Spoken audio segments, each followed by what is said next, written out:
we are back from the station ID.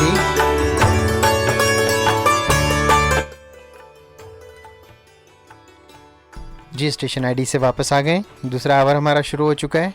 Entertainment our ख़त्म हो गया। सारी फरमाइशें भी आज पूरी हुई। लेकिन ये जाहिद है आपका गाना बड़ा ज़बरदस्त था। दुनिया को लात मारो दुनिया सलाम करेगी, दुनिया से डरोगे तो दुनिया डराएगी। इसी बात पे मैं एक छोटी सी गुफ्तगू का सिलसिला भी करूंगी ये जावेद भाई के गाने पर। दुनिया में आपको पता है कि सबसे ज्यादा तेज रफ्तार और प्रवास करने वाली सिर्फ दो ही चीजें हैं। कौन सी दो चीजें आप बताएंगे? आपको हैरत होगी कि इतनी इन्वेंशन हुई है लेकिन दुनिया में दो ही चीजें ऐसी है जिसकी रफ्तार को कोई मैच नहीं कर सकता, and they are very very quick. अच्छा, कौन सी चीजें? दुनिया में सबसे ज्यादा तेज रफ्तार और प्रवास करने वाली दो ही चीजें हैं, दुआ और बद्दुआ। जो दिल से ज़बान तक पहुंचने में जितना टाइम लेती है उससे पहले ही वो अल्लाह ताला तक पहुंच जाती है। यानी एक शख्स को अगर दिल दुखाओ, अगर वो बद्दुआ करने के लिए अपनी बात को ज़बान तक लाएगा उससे पहले ही उसकी और उसके एहसास को अल्लाह ताला तक खबर हो जाएगी। इट्स ब्यूटीफुल, बहुत अच्छी, इट्स वेरी गुड सेइंग है और इसके मायने भी बहुत डीप हैं वाकई। ऐसा ही होता है। 8474751590 मेरा ख्याल है वो तलाक की सबसे अहम वजह जो फिंगर पॉइंट करनी थी, जो पिन पॉइंट करनी थी, वो कोई नहीं कर सका। जी, क्या तो मेरा ख्याल है वो अभी बताता हूँ मैं अपना ख्याल उस बारे में। लेकिन किसी ना किसी को तो ये जीतना है। ट्रिविया क्वेश्चन, आज का जो ट्रिविया क्वेश्चन है, हम चाहते हैं कि विंग जोन का फ्री ज़बिया लाल मीट जो विंग्स हैं वो आप जीते हैं, मील जीते हैं उनका। तो ट्रिविया क्वेश्चन ये एडिसन इलिनॉय से निशांत ने भेजा है हमें। Thank you very much Nishant, ये ट्रिविया क्वेश्चन आज का भेजने के लिए। और कोई जवाब भी नहीं दे सका। और नहीं, वो ये दूसरा है वो उन्होंने वो जो उन्होंने निशांत ने जो क्वेश्चन भेजा है, ट्रिविया क्वेश्चन भेजा है, वो ये है कि अमेरिका की ऑल जो 50 स्टेट्स हैं, आप भी इधर उधर जाते होंगे तो टोल में कॉइन डालते हैं। उन 50 स्टेट में सिर्फ एक स्टेट ओनली वन स्टेट ऐसी है अमेरिका की जो कॉइन में पेनी भी एक्सेप्ट करती है किसी वजह से। तो आप उस स्टेट का नाम बताएंगे जिसमें टोल में, जब आपको टोल में पैसे कॉइन्स डालने होते हैं थ्रू होने के लिए, तो उसमें पेनी भी एक्सेप्ट करती है। सिर्फ एक स्टेट है पूरे 50 स्टेट में वो पेनी भी वो एक्सेप्ट करते हैं, किसी रीज़न से करते हैं। मैं रीज़न तो खैर आपको बाद में बता दूंगा वो, लेकिन आप उस स्टेट का नाम बताएं जो टोल वे में पेनी को भी एक्सेप्ट करते हैं। आप सोचें इस ट्रिविया क्वेश्चन को जो निशांत ने भेजा है। मैं एडिसन इलिनॉय से, और मैं लूँगा एक commercial break. Super gift and grocery जो लोकेटेड है 25.5 वेस्ट 1 एवेन्यू। जब यहाँ इसका नाम आता है तो एक ही नाम जहन में आता है, शिकागो के मशहूर पान स्पेशलिस्ट इफ्तिखार भाई का। सोनी धरती और अनर। वालेकुम सलाम। नहीं, अलास्का नहीं है Mrs Rafiq. Thank you very much, it's good try. तो पान के पत्ते चाहिए हो, पान की कैटरिंग करानी हो, फ़ोन कार्ड चाहिए हो, खुशबू वाला पान, मीठा पान, सर्दे का पान स्पेशलिस्ट का नाम जो शिकागो में जो है वो उनसे अच्छा पान कोई नहीं बनाता शिकागो में। मोहम्मद इफ्तिखारुद्दीन भाई किसी भी तकरीब में अपने अगर मेहमानों की फरमाइश पान लगाने की हो, पान खिलाने की हो तो 7738179791 इफ्तिखार भाई का नंबर नोट करके रख लें अपने पास। पैनिक में ना आए, आपके मेहमान खुश होकर जाएंगे, वाहवा करते हुए जाएंगे। Kingsman slaughter house, last transaction of USA। सदका, अकीका, कुर्बानी या कुर्बानी अपनी किसी भी तकरीब के लिए ताज़ा अपनी निगरानी में बकरे ज़िबा कराएँ, खुद करें या फरीज़ा अंजाम दें पटेल की निगरानी में पूरी फैमिली के साथ। किंग्समैन स्लॉटर हाउस जाएँ, पिकनिक भी मनाएं, ताज़ा बकरे का गोश्त भी अपने साथ लेकर आएँ, कुर्बानी भी करें वहाँ के जहाँ के शरिया बोर्ड से मंजूर शुदा हैं। रिटेल और होलसेल से कम कीमत में। उनका एड्रेस है 6260 south Kingsman road, Kingsman Illinois. Kingsman slaughter house Monday through Friday सुबह 7 बजे से 3:30 बजे तक खुले रहते हैं। फ़ोन करें क्योंकि अब तो कुर्बानी का मौसम है, तो आपको तो किंग्समैन स्लॉटर हाउस जाना ही पड़ेगा। 7736104995। साबरी निहारी, शुरू से अब तक खानों का एक जैसा मेयार साबरी निहारी ने रखा है बरकरार। साबरी निहारी फ़ाइन डाइनिंग का शाकार, पूरी फैमिली के साथ पाकिस्तानी खानों का लुत्फ़ उठाएं जब भी अच्छे खाने का दिल चाहे। साबरी निहारी चले। इनका एड्रेस है 2500 west 1 avenue, Chicago, Illinois. Catering या रिजर्वेशन के लिए कॉल करें 7734653272 या उनकी वेबसाइट विजिट करें www.sabrinihari.com। सोनी दत्ती और अनर। मेरा ख्याल है इलिनॉइस एक्सेप्ट करता है। इलिनॉय इलिनॉय एक्सेप्ट करता है। आपने डाली है कभी मैंने बहुत पहले डाली है यार। अच्छा, बहुत पहले डाली थी, तो पेनी उसने वापस नहीं फेंकी? नहीं, बिल्कुल एक्सेप्ट की है यार ये तो आप इतने ट्रैवल अराउंड द अमेरिका करते रहे, लेकिन इतनी ज़बरदस्त बात आपकी मेमोरी में रह गई, और आपकी वो बात रहने की वजह से जो है ना आप ये जीत गए। फ्री मील भी जीत गए विंग जोन का। That's the right answer. और वैसे चले अच्छा। अब आज आप मील जीती नहीं, गए। मैं खुद ने नहीं, मैं वाकई में बता रहा हूँ, मुझे ये पता नहीं कि क्या आंसर है, लेकिन मैंने खुद ने डाली है, इसमें मुझे पता है उसने एक्सेप्ट किया है बराबर। वो पता है क्यों करते हैं और रीजन? एक से ज्यादा दफा मैंने किया है। रीजन बता दूं आपको एक्सेप्ट करने की? नहीं, रीजन मुझे नहीं पता है। इसलिए कि पेनी के ऊपर जो है ना वो बने हुए हैं इब्राहिम लिंकन, और अच्छा। इब्राहिम लिंकन जो है ना वो इलिनॉइस के हैं। Okay right, okay. तो उसकी रिस्पेक्ट में, लिंकन की रिस्पेक्ट में वो पेनी को एक्सेप्ट करते हैं इलिनॉय वाले। अच्छा, ये रीजन मुझे नहीं पता था, लेकिन मैंने एक से ज्यादा दफा डाली तो याद है कि बिल्कुल सही आंसर आपका। अच्छा, वो अब आप दूसरा आंसर का भी जवाब दे दें, क्योंकि अब तो आप जीती गए, तो अब वो जो मैं आपको उस वक्त कट ऑफ कर दिया था। मैं समझता हूँ कि तलाक की वजह शादी है यार। वाह, शादी नहीं होगी तो तलाक नहीं होगी। ये तो यूनिक आंसर। दैट्स रियली, मुझे उस वक्त फील हो गया था कि आप ये आंसर Please देने hold on. वाले हैं, इसीलिए मैंने आपको रोक दिया था कि कुछ और लोगों से भी जॉइनर ले लूं। तो चले, आपको दो मील नहीं दे सकता, लेकिन एक मील आप जीत गए। सही है, आपके घर के बिल्कुल करीब खुल गया है स्कोकी में। अब आप हाँ, जाके मेरे घर के तो बिल्कुल वॉकिंग डिस्टेंस पे यार वो तो। हाँ, तो आप जरूर जाइएगा और एक मील ले मेरा लीजिएगा। बहुत पहले का भी एक बाकी है उसका, जब वो वहाँ पे थी, जब करीब था नहीं, एक आंसर में कनाडा का दिया हुआ था आपको। अच्छा, वो गुल हो गया, बहुत पुराने वो जो हो गया, गुल हो गया। बहुत पुराने एक्सपायर हो गया। Expire हो गया वो भी। सही है, अल्लाह हाफिज। ओके, थैंक यू, अल्लाह हाफिज। सोनी जाती और अनैर। अस्सलाम वालेकुम। वालेकुम सलाम। रुबीना कैसे हैं? अल्हम्दुलिल्लाह, आप कैसी हैं? हाँ, सब ठीक ठाक, अल्लाह का वो शुक्र है।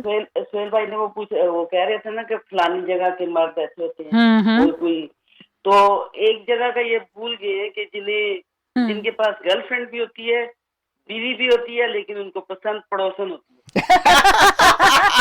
Oh my ये आप God. पाकिस्तान के मर्दों का तो नहीं कह रहे? Oh my God. ताला लगाया था मेरे हाँ। सामने वाली खिड़की में, हम्म। तो आप उनसे पूछिएगा वाकई वहाँ पे चांद सा चेहरा रहता है या कोई और बात है। रोबीना जी, आपके हिस्से मजाक जो है ना वो जवाब नहीं है। वाकई आपने ये पांचवा उसमें जो ऐड कर दिया ना, ये मैं अब उसमें जाके भी ऐड कर दूंगा जहां से ये मैंने पढ़ा था। ये पांचवा जो है ना एडिशनल आपकी तरफ से, रूबीना जी की तरफ से। और इट्स रियली वंडरफुल कि वो जो है ना वो गाना जो है ना वो लगाया था, पड़ोसन पे भी नजर होती जी, इस पे वही शेर कहेंगे ना, एक पत्थर उधर आया तो इस सोच में हूँ, मेरी इस शहर में किस किस से शनासाई है। क्या पता आप सामने पड़ोसन को देख रहे हो और उनके शौहर ने देख लिया हो, तो एक पत्थर आके जोर से लगा। अच्छा चले, ये तो सीरियस बातों का टाइम हो रहा है। अभी आप एड्स हो गए कंप्लीट? मेरे पास नहीं, मेरे पास भी अभी एड्स बाकी हैं। वो मैं ख्याल है वो आंसर आ गया था इलिनॉय, जो पेनी एक्सेप्ट करते हैं। लिंकन, इब्राहिम लिंकन जो इलिनॉइस के थे, तो उनकी रिस्पेक्ट में पेनी को भी एक्सेप्ट करते हैं। Thank you very much Khalid भाई, इट्स वेरी नाइस आंसर। और आप जीत गए विंग जोन का फ्री मील। इटालियन एक्सप्रेस ने ख़वातीन को वीकेंड पर खाना पकाने की छुट्टी दे रखी है। जी हाँ, सच इटालियन एक्सप्रेस से ग्लेनडल हाइट्स में अब आपके लिए 3 दिन जुमा, हफ्ता, इतवार को दोपहर 12 बजे से शाम 4 बजे तक बुफे लगाते हैं। 1099 में आप जितना चाहें खाएँ। इनके पास 24 से ज़्यादा इंडियन, पाकिस्तानी और ग्रिल आइटम्स होते हैं। सारे किस्म के खाने होते हैं। आपको निहारी खानी हो, बिरयानी खानी हो, या कुछ पिज़्ज़ा और दूसरी चीज़ें खानी हो बच्चों को, सब चीज़ें होती हैं इनके पास। पूरी फैमिली के साथ वीकेंड का लुत्फ़ उठाएं। इटालियन एक्सप्रेस में जाके तरह तरह के मज़ेदार खाने उड़ाएं। 2041 ब्लूमिंगडेल रोड, ग्लेनडल हाइट्स में लोकेटेड है। मज़ीद तफसीलात के लिए आप इनको फ़ोन करें 630-539-7600। Italian Express, Glendale Heights. R K carpets and flooring, G R K carpets and flooring ये मेहनत ज़्यादा करते हैं, प्रॉफिट कम रखते हैं, और मेहनत ज़्यादा करने की वजह से तमाम किस्म की रग्स, कारपेट्स आपको सस्ते दामों मिल जाती हैं। तो आपको कोई भी रग्स की या कारपेटिंग चेंज करने की नीड हो तो आप सबसे पहले ही are K carpets and flooring पे कंसर्न करें। 6346 ना क्लेमाउंट पे, क्लेमाउंट और डिवॉन के कॉर्नर पे लोकेटेड है। इनका रविंदर सिंह रवि होते हैं यहाँ पे। इनका फ़ोन नंबर है 7739880348। आके कारपेट्स एंड फ्लोरिंग। शाही कुल्फ़ी अपने मेहमानों की खातिर तवाज़ा करें। शाही कुल्फ़ी से 4 मज़ेदार फ्लेवर्स में दस्तियाब, मलाई, मैंगो, पिस्ताशियो एंड आलमंड, और साथ ही एक नया फ्लेवर भी उन्होंने ऐड किया है, ऊबर स्वीट्स के नाम से मैंगो ज़ाफ़रान के साथ इतनी मज़ेदार कुल्फ़ी के माही मेहमान शादी में आएँ और शाही शाही शाही कहते हुए जाएँ। हलाल इंग्रेडिएंट से तैयार करता मज़ेदार शाही कुल्फ़ी अपनी तकरीबात में शाही कुल्फ़ी ऑर्डर करने के लिए कॉल करें 6308902119। Anmol meat and grocery. Anmol meat and grocery ना सिर्फ एक अनमोल ग्रोसरी स्टोर है बल्कि 100% ताज़ा ज़बी हलाल गोश्त का मरकज़ भी, जहां रोज़ाना ताज़ा गोश्त इनके अपने किंग्समैन स्लाउटर हाउस से अशरफ पटेल की निगरानी में ज़िबा होकर अनमोल ग्रोसरी आता है। शरिया बोर्ड से तस्दीक शुदा है। फ्रेश पकाएं, फ्रेश खाएं। अनमोल से ग्रोसरी और गोश्त लाइन का एड्रेस है 2753 वेस्ट डिवान एवेन्यू शिकागो। रोज़ाना सुबह 10 बजे से रात 10 बजे तक खुले रहते हैं। इनका फ़ोन नंबर है 8722083373। Anmol meat and grocers. G Sofia, Awami Bazaar जो हमारे टॉक शो के स्पॉन्सर हैं, उसका कंप्यूटर चेंज करना पड़ता है, वो दूसरे कंप्यूटर में जाएं आपको। और 7 सेकेंड्स की साइलेंस।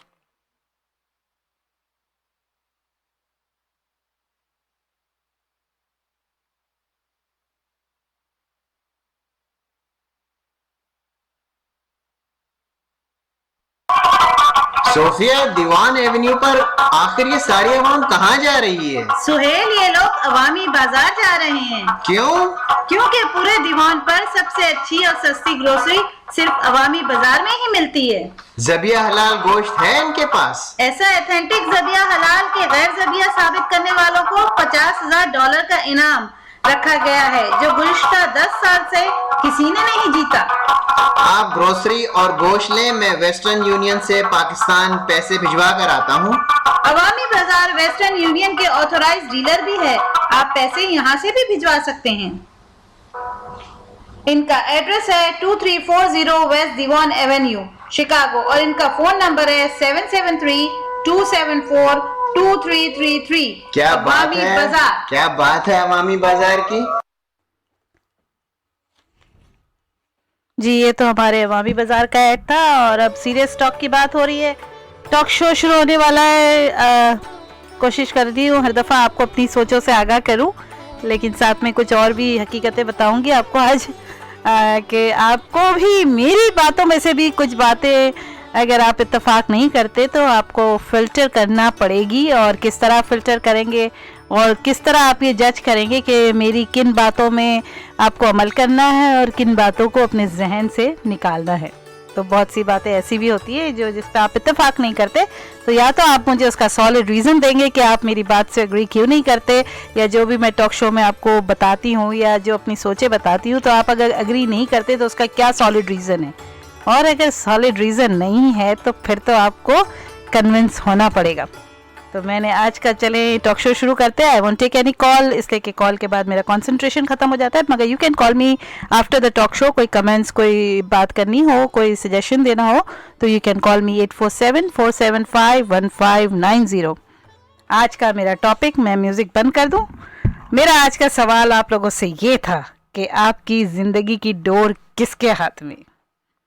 गो के आई जानती हूँ बहुत से सिर्फ एक मिसेस रफ़ीक ने जवाब दिया, इसलिए कि बहुत तल्ख सा सवाल था, रूड भी था, मगर आप माने ना माने मगर ये हकीकत है कि हर इंसान की ज़िंदगी की डोर उसके अपने हाथों में नहीं है। चाहे लाख मिसेस रफ़ीक ने कहा कि औरतों की डोर तो अपने हाथों में होती है, लेकिन मैं अभी बताऊंगी आपको अपने एग्जाम्पल से कि हर इंसान, चाहे वो औरत है, चाहे वो मर्द है, चाहे वो वज़ीर आज़म है, चाहे वो प्रेसिडेंट है, चाहे वो फ़कीर है, कोई भी है, हर इंसान की डोर उसके हाथ में नहीं है। हर इंसान की ज़िंदगी की डोर उसके अपने हाथों में नहीं है। कहीं वो रिश्तों की बंदिश में फंसा हुआ है, कहीं सोसाइटी की बंदिश में, कहीं मज़ाहिब की बंदिश में।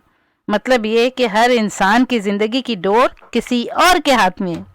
एक मौलाना की ज़िंदगी की डोर किसके हाथ में होगी? एक मौलाना की ज़िंदगी की डोर उसके मज़हब के हाथ में है। उसके हर ज़िंदगी के फ़ैसलों में उसका झुकाव उसके मज़हब की तरफ होता है।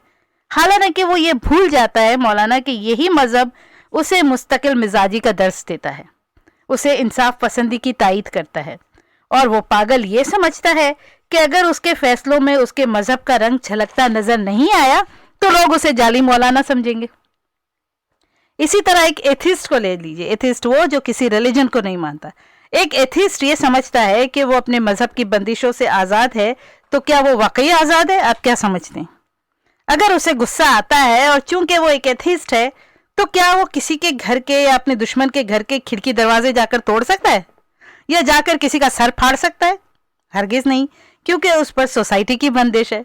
तो उसकी जिंदगी की डोर का एक हिस्सा सोसाइटी के हाथों में, उसकी जिंदगी की डोर सोसाइटी की बंदिश में। हर इंसान की जिंदगी की डोर किसी न किसी के हाथ में होती है। एक शराबी की जिंदगी की डोर ले लें, उसके शराब के जाम में होती है जहां पर उसे अपनी महबूबा की सूरत रक्स करती नजर आती है। यानी उसकी जिंदगी और मौत उसी शराब के जाम में नजर आती है जहां पर वो अपनी महबूबा की सूरत देखता है और उसे लगता है उसकी महबूबा बहुत करीब है, वो जाम में हाथ डाल के उसे गले लगा लेगा। और गर्ल्स के इससे बहुत फर्क पड़ता है कि जब आप जिंदगी की डोर की बात करते हैं, तो मैंने आपको मिसालें दी कि हर इंसान की जिंदगी की डोर किसी और के हाथ में है। तो इस बात से बहुत फर्क पड़ता है कि आपकी जिंदगी की डोर किसके हाथ में है। एक इंसान का दूसरे इंसान से किस किस्म का, किस क्वालिटी का और किस ब्रांड का रिश्ता है, और वो इस इंसान की जिंदगी पर गहरा असर डालता है। यानी अब आप कहेंगे कि इंसानी रिश्ते कोई ब्रांड हो गए कि कोई क्वालिटी हो गई, कि आप उसमें स्टैंडर्ड कैसे देखेंगे? एक इंसान के उसमें आप अगर समझते हैं कि जैसे उन्होंने कहा मिसेस रफ़ीक ने कि अक्सर शौहरों की जो रिश्तों के, वो शौहरों की जो ज़िंदगी की डोर होती है वो बीवियों के हाथ में होती है। तो अगर आप ये इमेजिन भी कर लें कि चलें अगर आप देखें कि बीवियों के हाथ में, तो फिर आप उसको कैसे मेजर करेंगे कि जिसने आपकी ज़िंदगी की डोर थामी हुई है वो उसे सही रुख पे ले जा रही है या नहीं, वो उसे गलत रुख पे तो नहीं ले जा रही। अगर एक बहुत ही लालची औरत है जो आपकी, खुदा ना करे, आपकी बीवी है और आपकी कमाई कम है और वो आपको मशवरा दे रही है कि आप गबन करना शुरू कर दें, अपने जॉब पे रिश्वत लेना शुरू कर दें, तो क्या आप समझते हैं कि आपकी ज़िंदगी की डोर जो आपकी बीवी के हाथ में है वो आपको सही रास्ते पे ले जा रही है? तो इसीलिए ये बहुत ज़रूरी है कि आप अपनी ज़िंदगी की डोर जिसके हाथ में भी दें, जिस पे मुस्तकिल मिजाजी से भरोसा करें, जिस पे आंखें बंद करके भरोसा करें, उस इंसान का सीधे रास्ते पर होना बहुत ज़रूरी है। यानी दुनिया का हर रिश्ता जो है वो एक दूसरे से जुड़ा हुआ है, और अगर आपका जिससे रिश्ता जुड़ा हुआ है, चाहे वो आपके वालिदैन है, चाहे वो आपके भाई बहन है, चाहे वो आपकी बीवी है, चाहे वो आपके दोस्त हैं, या चाहे आपके ऑफिस के लोग हैं, किसी से भी जो आपका रिश्ता जुड़ा हुआ है, आपको इस बात को याद रखना चाहिए कि वो रिश्ता अच्छे लोगों से जुड़ा हुआ होना चाहिए। आपकी ज़िंदगी की डोर अच्छे लोगों में होनी चाहिए, अच्छे लोगों के हाथ में होनी चाहिए, वरना आपको बहकते हुए और बिगड़ते हुए देर नहीं लगेगी। अब आप देखें, लोग जो है अक्सर, अभी सोशल मीडिया बहुत मशहूर है, लोग टीवी देखते हैं, सोशल मीडिया पर बिजी होते हैं, फेसबुक पे, व्हाट्सएप पर दिन रात मसरूफ़ रहते हैं, और यही सब बातें, यही सोशल मीडिया पर कट एंड पेस्ट करना, इधर से उधर बातें करना, दूसरों से ताल्लुकात और मुख्तलिफ बातें होती रहती है। आप मुख्तलिफ टॉपिक पे बातें पढ़ते हैं, बहुत से टॉपिक पे आप बातें करते हैं और बातें पढ़ते हैं, तो वो कहीं ना, आप ये ना समझे कि आपने वो कोई टॉपिक पढ़ा है या कोई आपने व्हाट्सएप पे पेस्ट की हुई चीज़ पढ़ी तो वो कहीं आप भूल गए, पढ़ने के बाद बात ख़त्म हो गई। आप यकीन करें कि हर इंसान के कोई भी बात जो वो करता है, कोई भी बात वो जो पढ़ता है, टीवी के प्रोग्राम देखता है, रेडियो आप जैसे हमारा शो सुनते, आपकी ये सब बातें आपके लाशऊर में कहीं ना कहीं फिट होती है। और कुछ रेडियो का तो मुझे बड़ा हंसी आती है, कहना नहीं चाहिए, नाम भी नहीं लूंगी, लेकिन कुछ रेडियो को हमने सुना कि उन पर हमारी बातें इस तरह असर करती कि वो लाशऊरी तौर पर हमारी चीज़ों को दोहराते हैं। तो ये एक ऐसा एग्जाम्पल है कि जिससे आपको पता चल सकता है कि आप लाख चाहे अनजान बने कि नहीं, ये तो हमारे कॉम्पिटिटर्स हैं, हम इनसे थोड़ी कोई कुछ सीखते हैं, ये तो हम कुछ नहीं सीखते, लेकिन जब वो लाशऊरी तौर पर उन बातों को दोहराते तो हमें अंदाज़ा हो जाता है कि हमारी बातें लोगों के दिलों पर कितना असर करती, और हमारे दूसरों से ताल्लुकात और मुख्तलिफ बातें कहीं ना कहीं, मैंने कहा, हमारे लाशऊर में रच बस जाती है, और हम इसे कभी ना कभी अपनी बातों में दोहराते, ऐसे एक्शन में उसका अक्स नज़र आता है। जैसे हमारे रेडियो को सुनकर मैंने कहा कि दूसरे रेडियो शो वाले करते हैं, तो कहीं ना कहीं अक्स नज़र आता है। अच्छी बातों को, अब इसलिए कि हर इंसान के लिए मैंने कहा ये बहुत ज़रूरी है कि वो अपने अंदर एक फ़िल्टर सिस्टम को हमेशा एक्टिव रखे, अच्छी बातों को, अच्छे लोगों की नसीहतों को जज्ब करना सीखे और उसका अपना अक्स शख्सियत में शामिल करना हो, तो आपके लिए फ़ायदेमंद रहेगा कि अच्छी बातें आप सीखते हैं। और हमारा भी रेडियो शो है, मैं भी कहती हूँ कि बहुत सी बातें ऐसी होंगी जो अच्छी बातें भी आपने हमारे से सीखी होंगी, हमने आपसे सीखी है, लेकिन कुछ बातें जिस पर आप इत्तेफाक नहीं करते हो मेरी बातों पर, आप उसे बेशक फ़िल्टर कर दें, बेशक फ़िल्टर करें, लेकिन उसके लिए आपकी शख्सियत का मजबूत होना बहुत ज़रूरी है। इस तरह ना हो कि आपकी लाशऊरी तौर पर आप उन बातों को दोहरा दें जो सही नहीं हो। मैं कोशिश तो करती हूँ अपनी तरफ से कि मैं ऐसी कोई बात ना करूं जो किसी को गलत रास्ते पे ले जाए, लेकिन जो मैंने कहा आपका अगर अच्छी बातों को आप जज करें और वो आपकी अक्सर आपका शख्सियत में नजर आए तो दैट्स वेरी गुड। लेकिन ऐसे लोग जो आपकी सोचों को, आपके जहन को गंदा करते हैं या आपकी जिंदगी को मनफी और गुनाहों की तरफ ले जाते हैं, उनसे आपका बचना बहुत जरूरी। जैसे एक ड्रामे की झलक, अब एक ड्रामा, आजकल ड्रामा शुरू नहीं हुआ है लेकिन उसकी झलक देख के मुझे बड़ा हंसी आती है। वो ड्रामे के डायलॉग जो बताते हैं उसके डायलॉग ये है, कोई सही फैसला करना हो तो औरत जात से कभी मशवरा ना करो। ये जुमला एक अक्लमंद और समझदार और मजबूत शख्सियत के लोगों के लबों पर मुस्कुराहट तो ला सकता है, मगर वो जानते हैं कि इस जुमले में कोई हकीकत और कोई सदाकत नहीं। मगर उसके बरक्स अगर आप एक कमजोर शख्सियत और छोटी सोच रखते हैं तो दुनिया में आपको बहुत से ऐसे लोग मिलेंगे जो आपको अपनी उंगलियों पर नचा सकते हैं, अपनी हर सोच की छाप आपकी सोचों पर बिठा सकते हैं।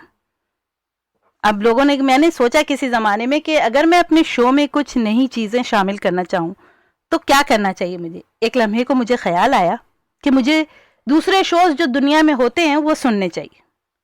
फिर मैंने अपना फैसला बदल दिया। मैंने 1 मिनट में सोचा, ठीक है वो लोग शो करते हैं, वो अपने स्टैंडर्ड अपनी तरीके से करते हैं, लेकिन कहीं ऐसा ना हो कि अगर मैंने उनके शोज़ सुनने शुरू कर दिए तो कहीं मेरे ऊपर उनका रंग ना चढ़ जाए। उनका रंग अगर चढ़ गया तो I will lose my originality. तो इसलिए कि मुझे अपनी शख्सियत पे भरोसा है, लेकिन मैंने कहा ना कि इंसान लाशऊरी तौर पर भी कभी कभी ऐसा होता है कि वो कुछ लोगों की बातों से इतना मुतासिर हो जाता है, कुछ लोगों की शख्सियत से इतना मुतासिर हो जाता है कि ना चाहते हुए भी, चाहे वो शख्सियत के जो लोग हैं जो आपको मुतासिर करते हैं वो एक मनफी अंदाज रखते हो, मनफी सोचे रखते हो, नेगेटिव थॉट्स हो उनकी, लेकिन वो कहीं ना कहीं आपके जहन में लाशऊरी तौर पर कहीं ना कहीं फिट हो जाती है और आप उसको दोहराते हैं। और इसी वजह से शायद मेरी एक लिमिटेड है कि मैं जब रेडियो शो की तैयारी करती हूँ जब रेडियो शो पे आने के लिए, तो मैं कोशिश करती हूँ कि मैं कोई ऐसी चीज़ ना पढ़ूं, ऐसी चीज़ ना सोचूं जो मेरे इस टॉक शो को हिंडर करे, यानी मेरे टॉक शो पे इफेक्ट डाले। मेरे टॉक शो के हर अल्फाज, हर word, it's my original words. ये मेरी सोच है। आई डोंट बिलीव कि वो कोई दूसरा क्या सोचता है, लेकिन दैट इज माय थिंकिंग। तो अगर आपकी शख्सियत इतनी मजबूत है कि आप दूसरे लोगों की बातें सुनकर भी सही फैसला कर सकते हैं, सही डिसीजन ले सकते हैं, देन इट्स ओके। लेकिन अगर आपकी शख्सियत कमज़ोर है तो आपको कुछ सोचना पड़ेगा कि आप अपने फिल्टर सिस्टम को एक्टिव किस तरह करेंगे। हीरे की बेमिसाल ले लें।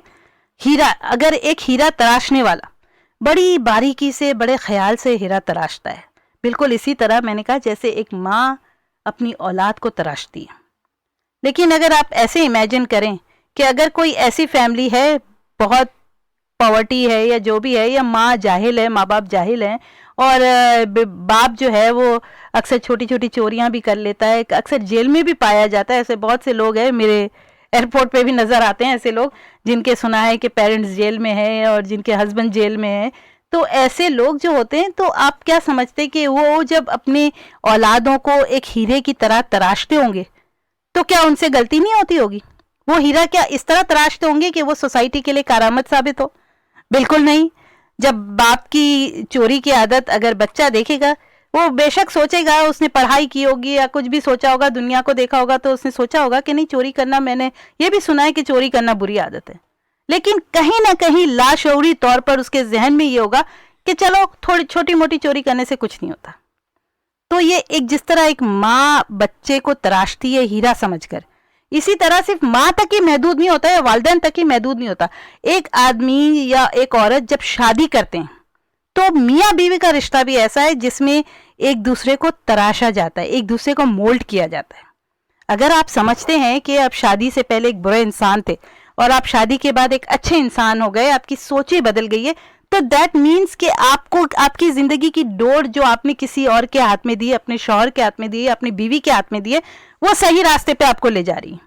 लेकिन अगर आप शादी के बाद जो चोरी आपने गुनाह समझी थी और शादी के बाद आप मजे से रिश्वतें ले रहे हैं इसलिए कि बीवी का डिमांड ये है कि पैसे ज्यादा चाहिए घर में, तो आप समझ लें कि आपकी जिंदगी की डोर गलत हाथों में है।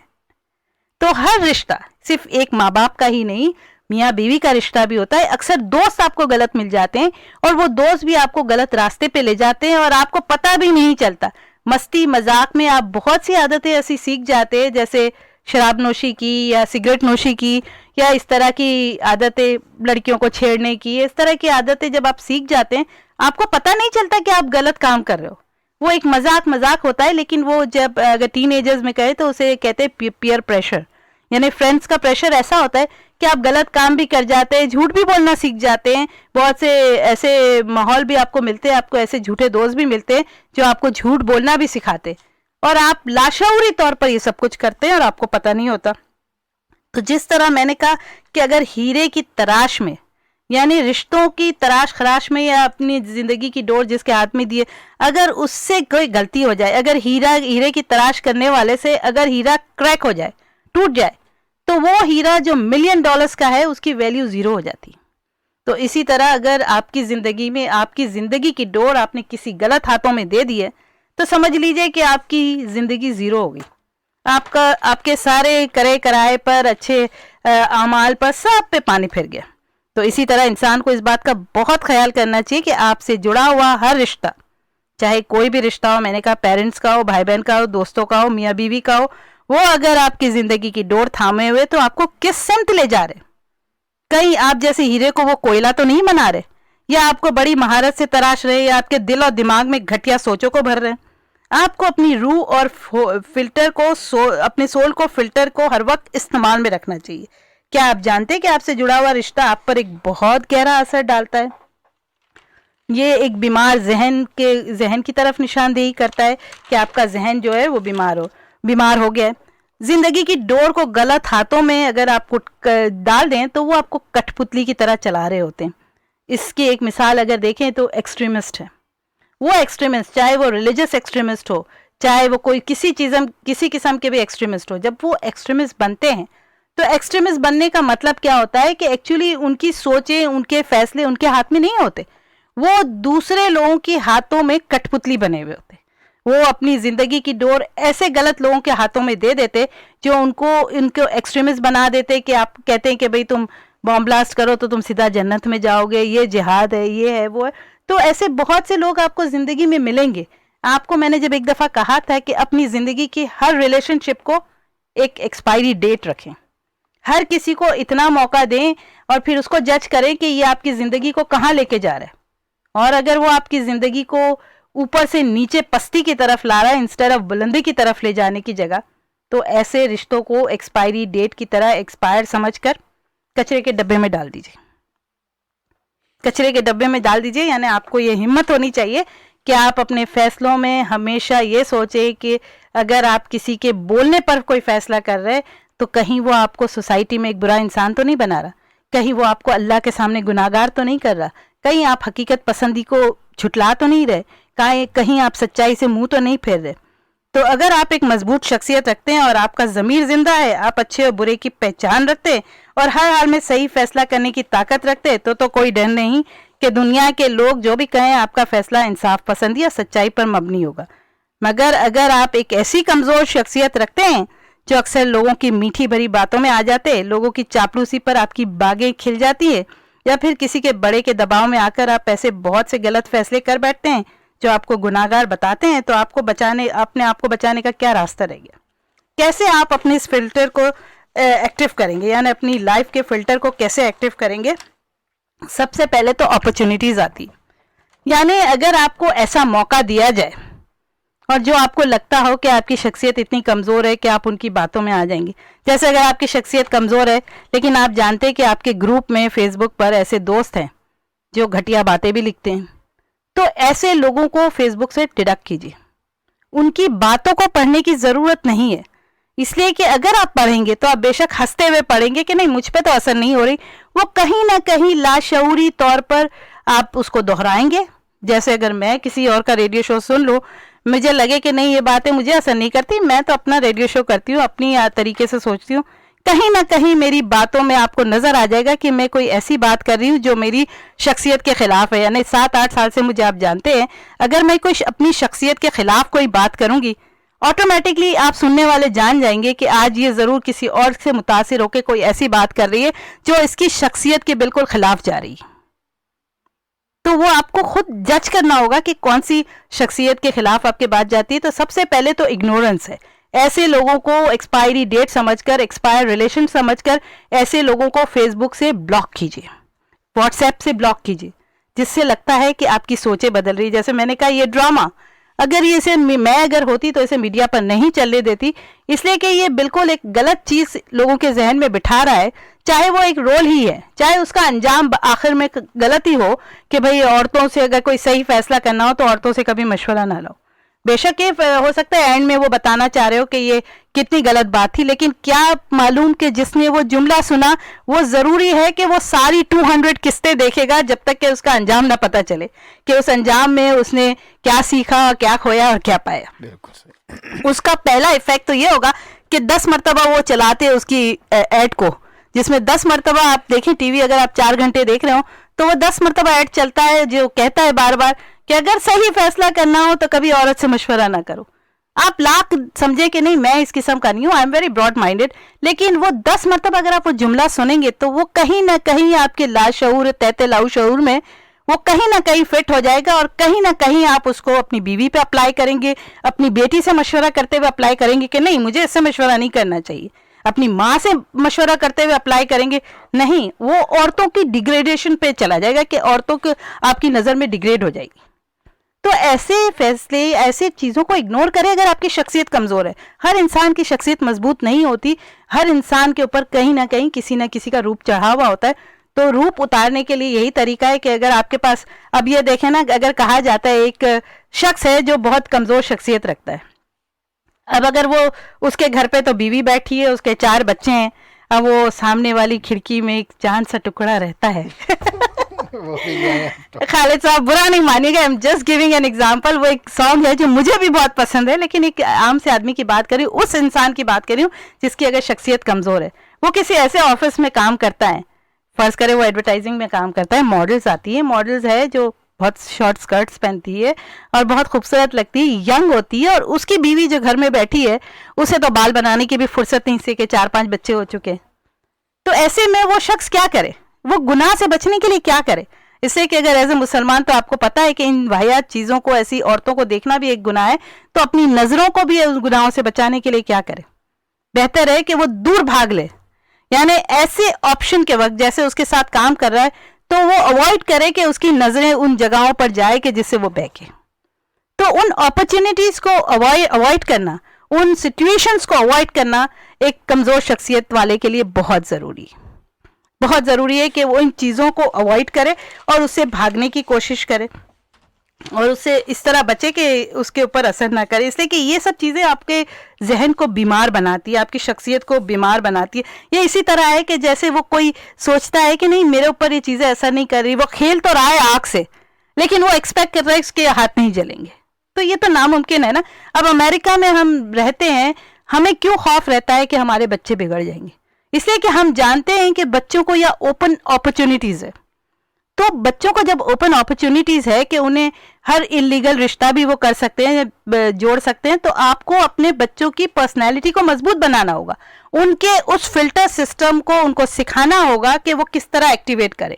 और वो एक्टिवेट करने का एक तरीका और भी है कि एक तो अवॉइड करें इन चीज़ों को, और साथ में उन बच्चों को सिखाएं कि मजहब क्या है। हर इंसान का मजहब अच्छी बातें सिखाता है, नॉट ओनली इस्लाम बट हर मजहब जो है, आप क्रिश्चियनिटी का भी पुराने लोगों को देखें, वो बहुत डिसेंट तरीके से आपको सोशल रूल सिखाते हैं, फैमिली रूल सिखाते हैं, फैमिली की अच्छी बातें सिखाते हैं और आपको कल्चर को बढ़ाते हैं और सब कुछ करते हैं। तो उनको रिलीजन से करीब रखें। ये सब चीज़ें बचने के लिए आपको ये सब करना होगा कि आपको बच्चों को एक तो फिल्टर सिस्टम उनको अपना कंट्रोल करना सिखाना होगा, अपनी वीकनेसेस पे काबू पाना सिखाना होगा, और उनको श्रक थेरेपी सिखाना होगा। What is shrug therapy? Shrug, or you can say shred therapy. उन्हें ये बातें सिखानी होगी कि श्रेड करना सीखें अपनी उन सोचों को जिनको वो जानते हैं, समझते हैं कि जो गलत है, उसको उनको श्रेड करना सीखें। और श्रेड कैसे करेंगे? आज उन्हें कोई एक अच्छा बुरा दोस्त मिल गया, बुरे दोस्त ने बड़ी बड़ी बातें करी, यार शराब पीने में तो इतना मज़ा है, यार तुम कभी पी के देखो, झूम के ऐसा मज़ा आएगा, पता चलेगा दूसरी दुनिया में ही चले गए। तो उस वक्त उन्हें उस थॉट को श्रेड करने के लिए उन्हें पता होना चाहिए कि हमारा मजहब कहता है कि शराब हराम है। अगर वो उस वक्त दोनों चीज़ों को कंपेयर करने की ताकत रखता है तो आपने हीरे को सही तराशा है। आपने अपनी औलाद को इतनी सही तरबियत दी है कि किस मौके पर किस चीज़ों को किस तरह कंपेयर करना और किन चीज़ों को फिल्टर करना वो अच्छी तरह जानता है। तो इसी तरह से बच्चों की बात नहीं है, बड़े इंसान भी हो जाएं, मैं बोली ना शादियां भी हो जाएं, तो हर वक्त इंसान को अपने सिस्टम को एक्टिव रखना चाहिए, फिल्टर करने के, श्रेड करने के सिस्टम को एक्टिव रखना चाहिए। दुनिया में अच्छे बुरे लोग सब होते हैं, बहुत तरीके के लोग होते हैं।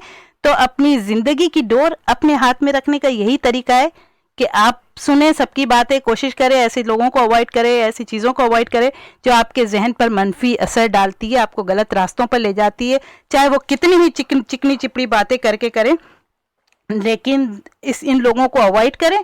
और अगर अवॉइड नहीं कर सकते तो अपने आप को अपने रिलीजन से कांटेक्ट करें। एथिस्ट बनने का मतलब ये है कि आप अपने आप को एक ऐसे मर्ज में मुब्तला कर रहे हैं जिसका कोई इलाज नहीं है। जब आप एथिस्ट बन जाते हैं ना, जब आप रिलीजन से दूर हो जाते हैं, तो आपका ये समझ लें कि फिल्टर सिस्टम चोक हो जाता है। आपका पास वो फिल्टर सिस्टम ही चोक हो जाता है और आपके पास वो फिल्टर सिस्टम ही नहीं रहता जिससे आप अच्छी और बुरी बातों में फ़र्क पैदा कर सकें। और इसी तरह रिलेशनशिप को भी ज़िंदगी की डोर गलत हाथों में ना दे। आप हर इंसान एक दूसरे पे डिपेंड है, ज़िंदगी की डोर गलत हाथों में ना दें। अगर आपकी बीवी ऐसी है या आपके शौहर ऐसे हैं तो उन्हें भी सही रास्ते पे लाने की कोशिश कीजिए। ये कीजिए कि डोर को कन्वर्ट कर ले। अपनी ज़िंदगी की डोर अगर आपने शौहर के हाथों में दिए या अपनी लालची बीवी के हाथों में दिए तो बीवी को समझाने के लिए आप उस डोर को अपने हाथ में ले लें और उसे ऐसा करें कि उसकी डोर आपके हाथ में आ जाए और आप उसको अपनी तरफ, अच्छाई की तरफ कन्वर्ट करें। तो ये सब चीज़ें बहुत असर करती है।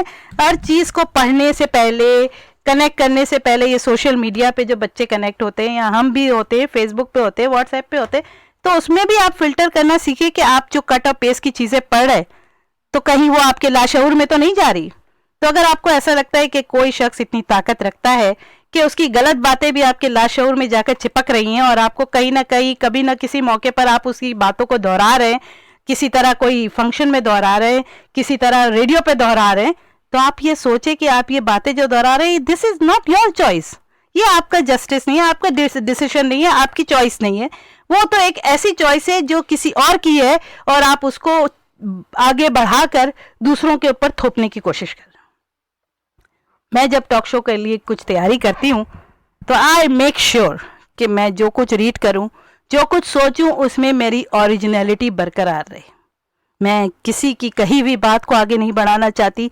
मैं जब तक कि उस पर खुद सेटिस्फाई नहीं होती, मैं किसी की और को बढ़ाना नहीं चाहती। और ज़्यादातर मेरी 99% टॉक शो में जो भी सोच होती है मेरी अपनी होती है। और आप लोगों को भी कहूँगी कि मेरी सोच में अगर आप फिल्टर सिस्टम लगाना चाहें, बेशक लगाइए। जो आपको नहीं सही सूट करता आप उसे बेशक कोशिश करें, इतनी अपनी पर्सनैलिटी को मजबूत बनाएं कि आप उसको फिल्टर कर सके। हर इंसान को अपनी लाइफ में filter system is a must. Filter system, अगर आप देखें ना, आप दाढ़ों का दर्द देखें, दांतों का दर्द क्या होता है? अगर आप दांतों के दर्द में अगर आपको बहुत गहरा हो जाए, एक दफ़ा आप गोलियां खाएंगे, एंटीबायोटिक खाएंगे, ठीक हो जाएगा। दूसरी मरतबा खाएंगे, ठीक हो जाएगा। तीसरी मरतबा खाएंगे, लेकिन अगर वो कीड़ा लगता जा रहा है आगे, वो आपको टेम्पररी रिलीफ तो देगा, लेकिन वो परमानेंट रिलीफ कब देगा? जब आप उस दाग को निकाल के फेंक देंगे। तो ऐसे ही रिश्ते भी होते हैं, जो रिश्ते आपको नेगेटिव तरफ ले जाते हैं, आपको मायूसी की तरफ ले जाते हैं। आप अपनी सोचें इतनी मायूस हो जाती है, आप अल्लाह पे ईमान पे अल्लाह का ईमान कमज़ोर कर देते, यानी अल्लाह पे ईमान नहीं रखते, अल्लाह पे भरोसा नहीं रखते कि आज अगर आपके हालात ख़राब है दूसरे दिन अच्छे नहीं होंगे। आप मायूसी की बातें करने लगते हैं, मैं तो थक गया हूँ, ये सब क्या है, फाइनेंशियल डिफ़िकल्टी से घबरा जाते। तो यकीन कीजिए कि उस वक्त आपकी ऊपर आपकी ज़िंदगी की डोर किसी और के हाथ में है और वो शख्स आप पर इतना हावी है कि आपका ईमान भी कमज़ोर हो गया, और आप भरोसा नहीं कर रहे। तो ऐसे वक्त में ऐसे लोगों को, ऐसी शख्सियतों को इग्नोर करें, उनको फेसबुक से और हर जगह से अवॉइड करें और अपने अल्लाह पे भरोसा रखें। अपने रिलीजन के जो भी आप जिस गॉड को भी मानते हैं उस पर भरोसा रखें और यही आपकी शख्सियत की मजबूती की निशानी है। तो आज यही मैंने कहा, ज़िंदगी की डोर किसी और के हाथ में देने से पहले अपने आसपास सारे रिश्तों को गौर से देखिए। आपके बड़े भाई, आपके छोटे भाई, आपके वालिदैन भी कभी कभी गलत बात करते। ज़रूरी नहीं है कि बुज़ुर्ग लोग हर दफ़ा सच होते हों।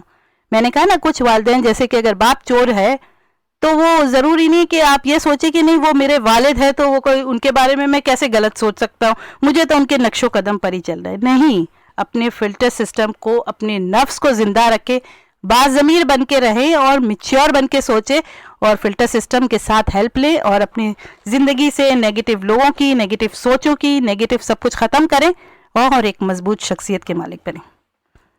Excellent talk show Sophia. आज आपका अगर मेरे को हेड्स ऑफ देता, अगर मेरे को ये ख़तरा नहीं होता कि मेरा गंजा सर नज़र आ जाएगा हेड उतारने से, तो वाकई मतलब लेट नाइट में जो लोग सुनते हैं आपके टॉक शो को और जो बातें आप करती हैं, I mean I can say excellent जो लेसन देते हैं लाइफ का अच्छी अपनी बेहतर करने का, तो डेफिनेटली इट्स वेरी इम्प्रेसिव जी। अगर आप लोगों ने कुछ आपने कहना है, जिस तरह से एग्जांपल्स दे के दांतों की दाढ़ की, हीरे के टूट जाने की, ये सारी जो एग्जांपल्स भी आप भी क्रिएट करती हैं ना, बड़ी बड़ी रिलेटेड होती हैं, जो है ना, मतलब आप लाशऊरी तौर पे उन सारी चीज़ों को अपने अंदर अडॉप्ट करते हैं और उसमें उनको अडॉप्ट करने से पहले जो बेकार चीज़ें हैं उनको अपने अंदर से फिल्टर कर दें।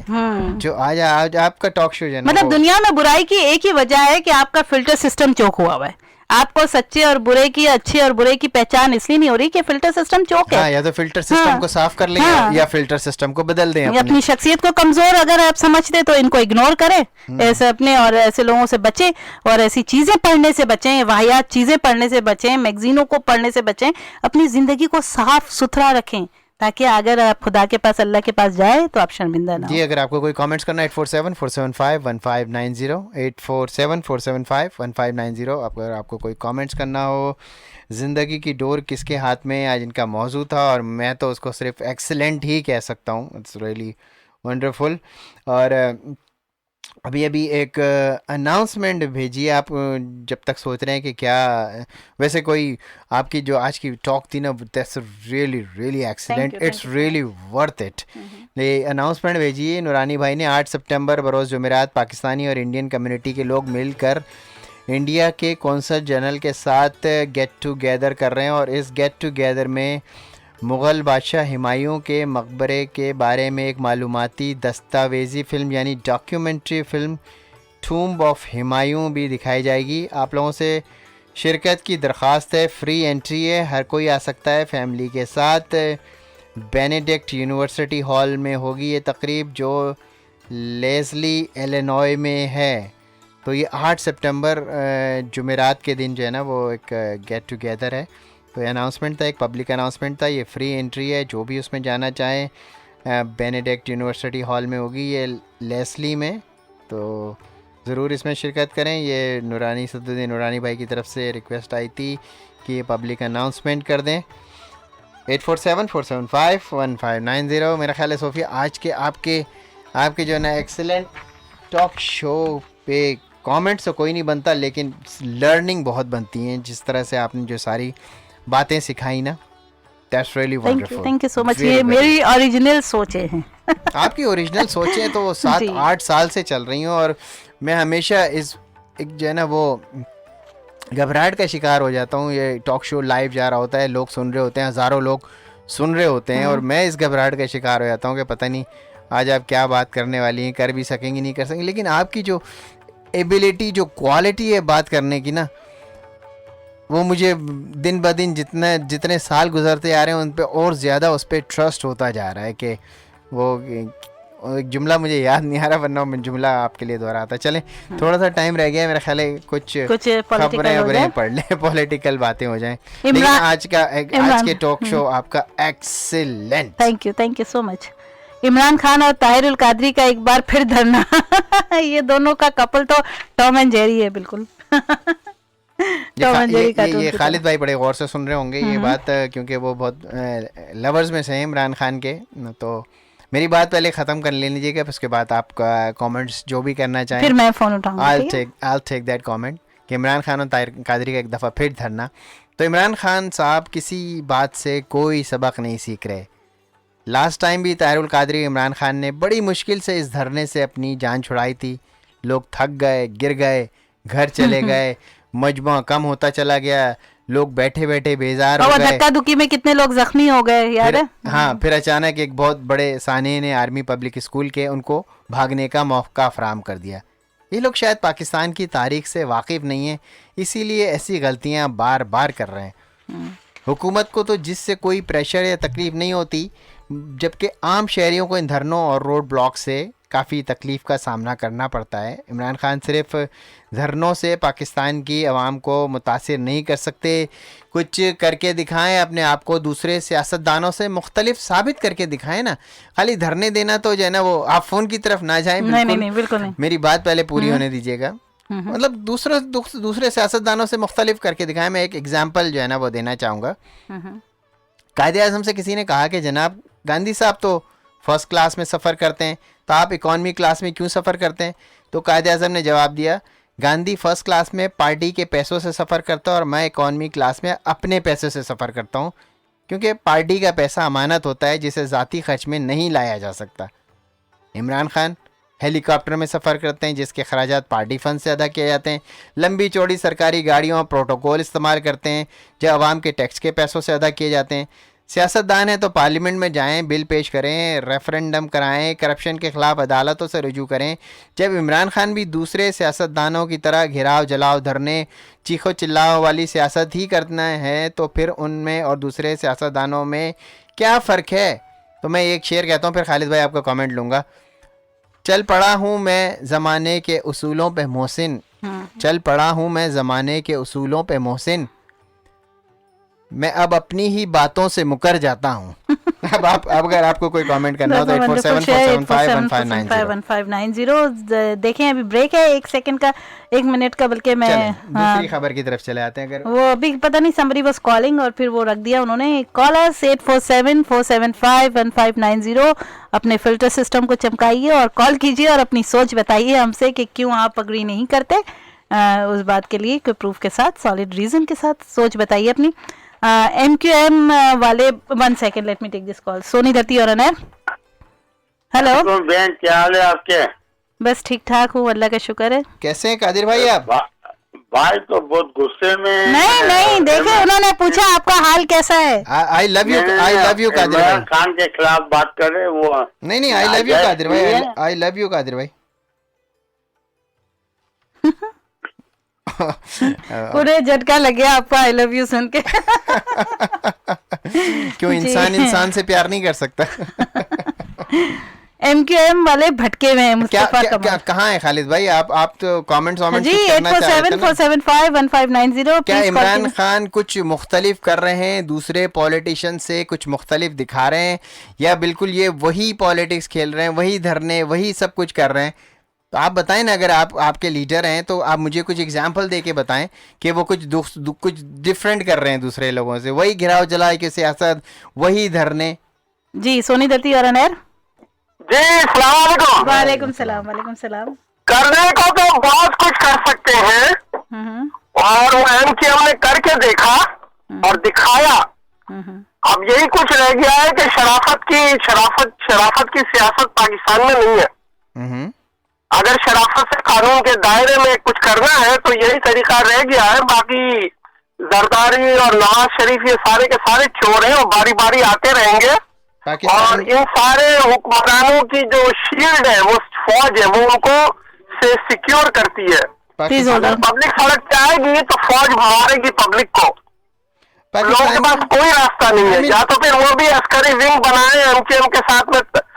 इतनी पाकिस्तान की सियासत उठा के देख लें, अयूब खान से लेके भुट्टो। वो जमाना गया, दुनिया बदल रही है, दुनिया बहुत तेजी से बदल रही है। आप जिस शराफत से कोई किसी को कुछ नहीं दे रहा। आप जिस जरदारी जो है $60 मिलियन खा गया, नवाज शरीफ के ऊपर पनामा लीग है, और ये सब कुछ हो रहा है, मगर वो इनमें से शराफत से कोई बाज आने वाला नहीं है। या तो इन सबको गोलियां पड़ेंगी, अगर इन सबको गोलियां मारोगे तो आर्मी आगे तुम्हें मारेगी। जी दूसरी कॉल ले लो। मैं 1 मिनट। सबसे बड़ी बात यही है कि भाई मुल्क को टुकड़े करो पहले। ले चले दूसरी कॉल ले ले। ये तो मुल्क के टुकड़े। सोनी दत्ती और अनर, ये गद्दारे वतन लगते हैं, मुल्क के टुकड़े करो। जी सोनी दत्ती और अनर। आज जी मैं लाइन पे हूँ। जी अब भुट्टो साहब को भूल गए कि बिंदु खान के बाद जो धरने लगा रहे थे भुट्टो साहब। वो टाइट पैंट पहन के आते थे, उस वक्त में हम जाते थे इसके प्रोग्राम में। जी जी बिल्कुल। हाँ, तो भुट्टो साहब कर रहे थे। सही है। वो मतलब इमरान खान सेम चीज कर रहे हैं। हाँ, लेकिन तो बुरा लग रहा है। नहीं कादिर भाई, भुट्टो साहब को सोनी भी दत्ती अरनर। बहुत भरोसा था। अस्सलाम वालेकुम। जी वालेकुम सलाम जी। जी बोले बोले सुहेल आप भाई। पर। जी सुन रहा हूँ। यार 48 दिन तक लंदन के वहाँ 50 आदमी का काफिला लेके पाकिस्तान के पैसों से वहाँ रहना, पूरे प्लेन को पूरा दफ्तर बना के सही है, सारी अय्याशियां करना, बिल्कुल। इस तरह तो किसी ने नहीं किया ना। चलो इसको तो छोड़ो, इमरान खान को किसी ने भी नहीं किया। तो आप तो यही कह रहे हैं ना कि एक छोटा मेरी बात, दूसरी बात सुनो अपने आप सुन लो। दूसरी बात ये कि आप कह रहे थे जलाओ और घेराव जो है ना, ये इसको घेराव जलाओ तुम मत बोलो, क्योंकि एक बात याद रखो कि अगर एक इंसान को सीधे रास्ते से अगर मैं आपको कुछ कह दूं, कितना भी कहूँ, कितना भी समझाऊं, तो समझने की बात है कि पब्लिक कहीं भी देखो, टर्की में क्या हुआ, अगर कुछ नहीं सुना जाएगा, कुछ कहा नहीं जाएगा, तो आखिर रास्ता कौन सा रहेगा इंसान के पास? और फिर एक ही रास्ता है ना कि भाई पब्लिक को निकालो और पब्लिक को उनको कहो कि भाई ये क्या कर रहे हो। बाकी अकेला चिल्ला के तो कुछ नहीं होता। पाकिस्तान ये माना कि उसके आजू बाजू कुछ लोग खराब है, ये माना कि कुछ तरीका खराब है, लेकिन तरीका उसके अलावा उसके पास है कौन सा, ही बताओ। वो सब कुछ कर चुका, इंतजार में जा चुका, इंतजार करें, जाकर उसने बताया इंतजार करें, मुल्क की मीशत को खराब ना करें। 60 साल से तो तुम लोग इंतजार कर रहे हो ना। 2 साल तो रह गए हैं, सिर्फ लूट लिया है ना। 2 साल तो रह गए हैं सिर्फ नवाज शरीफ के। 2 साल भी इंतजार नहीं होता इनसे। फिर भी आएंगे, या तो पैसों से वोट खरीदे जाते ना। पाकिस्तान के इलेक्शन को आप क्या समझते हो, क्या सीधा इलेक्शन होता है? जिसके पास पैसा है वो जीतेगा। तो फिर इमरान खान ने पहले क्यों नहीं अपने वोट खरीद लिए जब इलेक्शन हो रहा था? उसके पास पैसा थोड़ी है कोई। तो इसका मतलब है कि एक बात याद रखो, जब भी देखोगे ना, जो डोमिनेंट पे होगा ना, वो जीतेगा ज्यादातर। हमारी पाकिस्तान की हिस्ट्री आप पूरी देख लो, मुश्किल से कोई हारेगा। ये पीपल्स पार्टी हारने की वजह कुछ और ही थी, वरना तो ये इनके पास क्या पैसा कम है? नवाज शरीफ ने पैसा कम लुटाया इलेक्शन के पीछे। आज भी और भी कोई भी पार्टी आ जाए ना वाकई में बड़ा पैसा लेकर, तो आप वो जीत जाएगी। तो ये हमारे यहाँ तो इतना भी हो चुका है कि यार जब इलेक्शन का दिन होता है ना, आपका ख्याल है कि पाकिस्तान में, आपका ख्याल है कि पाकिस्तान में जो है ना वो पैसे दे के वोट खरीदे जाते हैं, ये कहना चाह रहे हैं आप? मैं कह रहा हूँ कि सिस्टम ही गलत है, जो सिस्टम वहाँ पे चल रही है ना। तो ऐसा अगर ऐसा होता कि वोट पैसे दे के खरीदे जाते, तो नवाज शरीफ के पास सबसे ज्यादा पैसा है, वो कराची के सारे वोट खरीद लेता, वो क्यों एमक्यूएम को चले जाते हैं? नहीं, एमक्यूएम की बात अलग है सर। ये उसको बीच में ला रहे हो, उसके तो धमका के आप कह रहे हैं ना कि जिसके पास सबसे ज्यादा पैसे हैं वो जीत जाता है इलेक्शन। इमरान खान के पास पैसे नहीं है भाई, आज भी लोग डर रहे हैं। आज भी कराची आप चले जाओ, किसी को पूछो दुकानदारों को, आज भी अंदर से जो है ना वो खौफ खाए हुए कि वापस अगर ये आएगी तो पूरा अपना बदला लेगी। तो उनकी तो बात छोड़ो, उनको जो वोट मिलेगा ना, या उनको जो खाले मिली हुई है, जो भी मिला सब धमकियों की वजह से मिला हुआ है। चलें ठीक है, लेकिन उसने मारा हुआ है बाकायदा। क्या मारा हुआ है? इमरान खान ये नहीं किया, हम तुमको मारते हैं, उठा के लेके बोरियां भेजी है। उसकी बात अलग है, एमक्यूएम की वो बात ही छोड़ दो। जो किया ना जुल्म, वो उसको सारे अभी भुगतने पड़ जाएंगे। नहीं, हाँ, मतलब ये कि खालिद साहब की मुझे बात समझ आ रही है कि 2 चीजें दुनिया में, जिंदगी में बहुत असर रखती है, एक दौलत और एक ताकत। किसी के पास, एक के पास दौलत है और जो ताकत है वो दहशतगर्दी की जो है वो एमक्यूएम के पास। चलो मेरा ख्याल है मैं इतने कम टाइम में सोनी दत्ती मजीद बात नहीं कर सकता। मैं दूसरी खबर ले लें। हेलो जी, दूसरी खबर मैं जल्दी से ले लूं। एमक्यूएम वाले भटके हुए हैं, मुस्तफा कमाल। एमक्यूएम वाले भटके हुए हैं, और जैसे एक नया एक्सक्यूज है। जैसे खुद तो 30 साल से बिल्कुल सीधी राह पर चल रहे थे, फजर से लेकर इशा तक दिन भर कराची की आवाम की भलाई के लिए काम करते थे। कोई पार्टी के लिए खुद से चंदा दे देता था तो इससे शुक्रिया कहते थे। पार्टी के नौजवान कभी कोई पैसा नहीं दे पाते थे तो शर्मिंदगी के मारे खुद ही अपनी बोरी में बैठकर गोली मार लेते थे। बिजनेसमैन खुद कॉल करके कहते थे एमक्यूएम वालों को कि भाई हम तो कब से चंदा देने के लिए बेताब बैठे हैं, किसी को भेजकर मंगवा लें। मुक्का चौक को भी लोग गलत समझ बैठे। हमने तो लियाकत अली खान का मुक्का बनाया था, लोग उसे अल्ताफ़ हुसैन की गुंडागर्दी का मुक्का समझ बैठे। अल्ताफ़ हुसैन भी जो है ना हवा की तब्दीली के लिए लंदन गए थे, मगर वो उनको इतना पसंद आया कि वो वहीं जो है ना लंदन में ही रह गए या भटक गए लंदन में। तो जब से अब तक MQM वाले भटके हुए हैं, हम कराची से लंदन तक कुछ ऐसे भटके 90 भूल कर ख़याबान सहर में आ बसे, और कराची वालों को एक बार फिर भटका कर आइंदा और 30 सालों के लिए बेवकूफ़ बनाने की यानी भटकाने की कोशिशें की जा रही हैं। 8474751590। सोनी दत्ती और अनर, आप सुनिए मेरी बात, आप हैंग अप मत करें। जी नहीं, हाँ, बोले बोले। लाइन कट गई थी आपकी। अयूब खान के वक्त में मेरे चाचा थे, वो 10,000 रुपए के बीडी का मेंबर बन गया।